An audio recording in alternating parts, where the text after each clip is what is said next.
ಇದ್ದಂತಹ ಮಲ್ಲಿಗೆಯ ಸುವಾಸನೆ ನಮಗೆ ಬಂದಾಗ ಆಗುತ್ತೆ. ಎಲ್ಲಿದ್ದು ವಸಂತೋತ್ಸವ ಮಾಡೋದು, ವಸಂತ ಋತು ಬಂದರೆ ಆಗ ಅದರ ಹಬ್ಬವನ್ನು ಆಚರಿಸ್ತಾ ಇದ್ದ ಕರ್ನಾಟಕದ ಸ್ಮೃತಿಯಲ್ಲಿ ಮತ್ತೆ ಹಿಂತಿರುಗಿ ನೋಡಿ ನಮ್ಮ ಹಿರಿಯರು ಬಿಟ್ಟು ಹೋದಂತಹ ವೈಭವದ ಆಸ್ತಿಯನ್ನು ಪರಿಭಾವಿಸ್ತಕ್ಕಂಥ ಒಂದು ಸಂದರ್ಭ.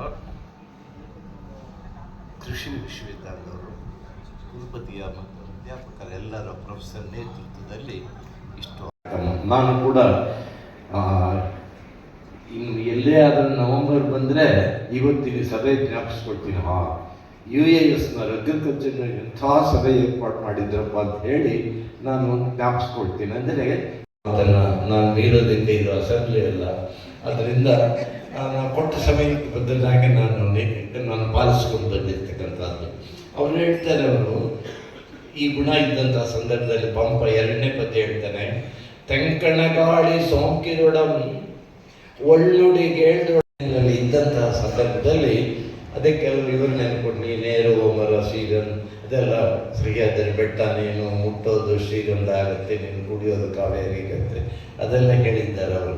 ಆದರೆ ಈ ಗುಣಗಳನ್ನೆಲ್ಲ ಕನ್ನಡ ಸಂಘದ ಅಧ್ಯಕ್ಷರು ಗೌರವಿಸಬೇಕಾಗಿ ವಿನಂತಿಸಿಕೊಳ್ತಾ ಇದ್ದೀವಿ.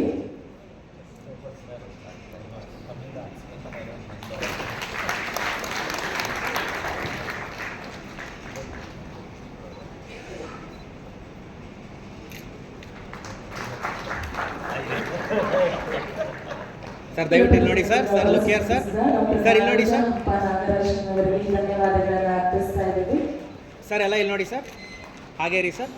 ಸರ್ ಎಲ್ಲ ಇಲ್ಲಿ ನೋಡಿ ಸರ್. ನಾಡಿಗೆ ಕನ್ನಡಕ್ಕೋಸ್ಕರ ಕನ್ನಡ ಮಾತನಾಡುವಂಥ ಎಲ್ಲ ಭಾಷೆಗಳ ಪ್ರಾಂತ್ಯಗಳನ್ನು ಒಟ್ಟುಗೂಡಿಸಬೇಕು. ಆ ಕನ್ನಡಕ್ಕೆ ಅಲ್ಲಿ ಹೆಚ್ಚು ಮಹತ್ವ ಸಿಗಬೇಕು ಅಂತೇಳಿ ಮುಂಚೆ ಇದ್ದಂಥ ಬಾಂಬೆ ಕರ್ನಾಟಕ, ಹೈದರಾಬಾದ್ ಕರ್ನಾಟಕ, ಮೈಸೂರು ಪ್ರಾಂತ್ಯ, ಮದ್ರಾಸ್ ಪ್ರಾಂತ್ಯದಿಂದ ಬೇರ್ಪಟ್ಟಂಥ ಎಲ್ಲ ಜಾಗಗಳನ್ನು ಒಟ್ಟುಗೂಡಿಸಿ ಕರ್ನಾಟಕ ಏಕೀಕರಣ ಮಾಡಿ ಮೈಸೂರು ಒಂದು, ನಂತರ ಅದು ದೇವರಾಜ ಅರಸರವರ ಪರಿಶ್ರಮದಿಂದ ಮತ್ತೆ ಎಲ್ಲ ಸಾಹಿತಿಗಳ ಹೋರಾಟದ ಫಲವಾಗಿ ಅದು ಕರ್ನಾಟಕ ಅಂತ ಹೆಸರನ್ನು ಪಡೆಯಿತು. ಮೈಸೂರು ಅಂದರೆ ಒಂದು ಪ್ರಾಂತ್ಯಕ್ಕೆ, ರಾಜರ ಆಸ್ಥಾನಕ್ಕೆ ಮಾತ್ರ ಸೀಮಿತವಾಗಿದ್ದಂಥ ಹೆಸರು. ಹಾಗಾಗಿ ಅದನ್ನು ಬದಲಾವಣೆ ಮಾಡಬೇಕು ಅಂತ ಹೇಳಿ ಹಲವಾರು ಬೇಡಿಕೆಗಳ ಮಧ್ಯೆ ಅದನ್ನು ಕರ್ನಾಟಕ ಅಂತ ಹೇಳಿ ಮರುನಾಮಕರಣವನ್ನು ದೇವರಾಜ ಅರಸರವರು ಮುಖ್ಯಮಂತ್ರಿಗಳಾಗಿದ್ದಂಥ ಸಂದರ್ಭದಲ್ಲಿ ಮಾಡಿರ್ತಾರೆ. ಆದರೆ ಕನ್ನಡಕ್ಕೆ ಸಿಗಬೇಕಾದಂಥ ಮಹತ್ವ, ಕನ್ನಡಕ್ಕೆ ಸಿಗಬೇಕಾದಂಥ ಪ್ರಾಮುಖ್ಯತೆ ಸಿಗ್ತಾ ಇದೆಯಾ? ಆದರೆ ಕನ್ನಡವನ್ನ ನಾವು ಕನ್ನಡಿಗರು ಅಂತ ಹೇಳ್ಕೊಳ್ಳುವಂಥ ಕೀಳರಿಮೆ ನಮ್ಮಲ್ಲಿ ಬೆಳೀತಾ ಇದೆಯಾ? ಮನೆಗಳಲ್ಲಿ ಕನ್ನಡವನ್ನ ನಾವು ಹೆಚ್ಚು ಬಳಸಲಿಕ್ಕೆ ಮಕ್ಕಳನ್ನ ಪ್ರೇರೇಪಿಸ್ತಾ ಇಲ್ಲ. ಮಕ್ಕಳನ್ನ ಕನ್ನಡದಲ್ಲಿ ಮಾತಾಡಿದ್ರೆ ದಂಡಿಸುವಂಥ ಕಾನ್ವೆಂಟ್ಗಳು ಇದನ್ನ ಕರ್ನಾಟಕದಲ್ಲೇ ಒಪ್ಪಿಕೊಂಡಿದ್ದಾರೆ.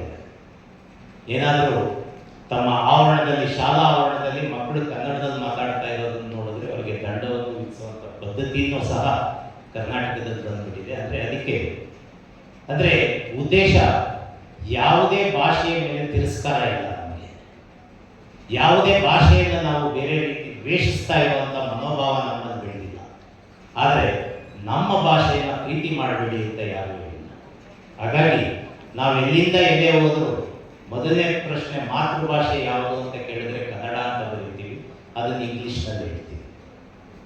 ಈ ರೀತಿಯಾದಂಥ ಪರಿಸ್ಥಿತಿಗೆ ನಾವು ಸಿಗಾಕೊಂಡಿರುವಂಥ ಸಂದರ್ಭದಲ್ಲಿ ಕನ್ನಡವನ್ನು ಹೆಚ್ಚು ಹೆಚ್ಚು ಪ್ರಚಲಿತವಾಗಬೇಕು, ಕನ್ನಡವನ್ನು ಹೆಚ್ಚು ಪ್ರಾಮುಖ್ಯತೆಯನ್ನು ಕೊಟ್ಟು ಬಳಸಬೇಕು ಅನ್ನುವಂಥ ನಿಟ್ಟಿನಲ್ಲಿ ಹಲವಾರು ಸಾಹಿತಿಗಳು ಅದರ ಬಗ್ಗೆ ಹಲವಾರು ಬಾರಿ ಒತ್ತಾಯ ಮಾಡಿದ್ದಾರೆ.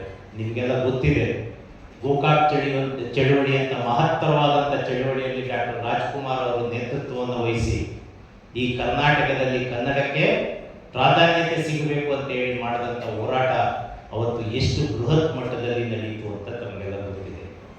ಅದು ನಾನು ಕಳೆದ ಬಾರಿಗೂ ಹೇಳಿದ್ದೆ. ಆ ಗೋಕಾಕ್ ಚಳುವಳಿಯಲ್ಲಿ ಸತತವಾಗಿ 5 ದಿನಗಳ ಕಾಲ ಕೃಷಿ ವಿಶ್ವವಿದ್ಯಾನಿಲಯವನ್ನು ಬೆಂಗಳೂರಿನಲ್ಲಿ ಭಾಗವಹಿಸಿ ಅದರಲ್ಲಿ ಕನ್ನಡಕ್ಕೆ ಪ್ರಾಧಾನ್ಯತೆ ಸಿಗಬೇಕು ಅನ್ನುವಂಥ ಹೋರಾಟದಲ್ಲಿ ನಮ್ಮ ವಿಶ್ವವಿದ್ಯಾನಿಲಯ ಭಾಗಿಯಾಗಿತ್ತು. ನಮಸ್ತೆ.